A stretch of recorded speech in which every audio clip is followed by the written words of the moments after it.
And another, before we go to break, on the issue of wars, there's a lot of discussion about what's the right war, when do we get into the war, when do we get out of the war, what should the policy be, what country should we invade next. The way to stop having these wars is not going to be getting better intelligence about Saddam's weapons before going into Iraq, right? That's not going to be the case. And what I mean is the entire economy since the war in Vietnam has been based on war. So just having discussions, valid discussions, about whether we should go to this war or not is not going to get us where we need to go, right? The idea of not having more wars and focus on the reasons, Iraq, Afghanistan, it's valid. It's not going to stop the pointless wars.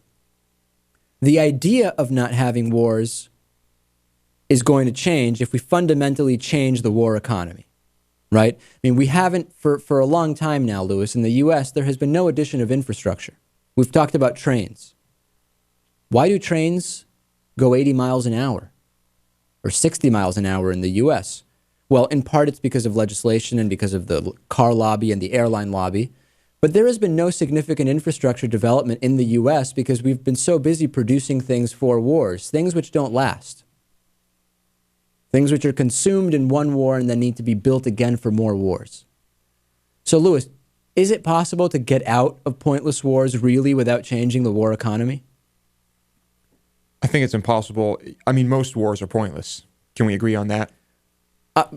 Whether you want to have that conversation or not, the idea pointless is wars are going to happen. Reagan said government is evil. We need to build bombs instead of infrastructure. And that is where we still are today. We are not because of Reagan? Not just because of Reagan, but we're ingrained here in a situation that can't be changed. It's just going to take time.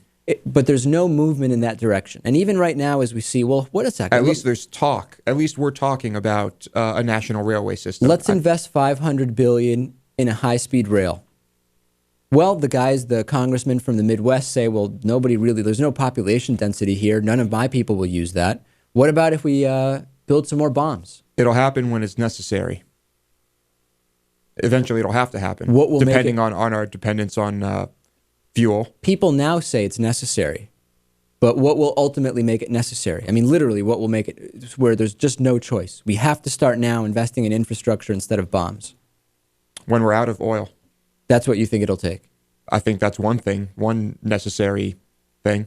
I think it's going to take a complete mindset shift. I mean, or a complete economic collapse. The military-industrial complex and the war economy are so ingrained that while we can talk about let's go only to the right wars, we have all the bases, we have all the soldiers, we have all the bombs. We're going to do something with them, right? I mean, that's the reality. I don't know. Probably. I'm not optimistic on this one. Let's take a break.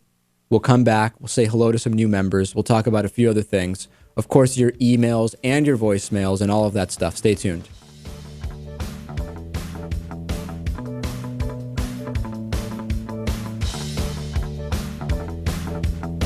The David Pakman Show at davidpakman.com.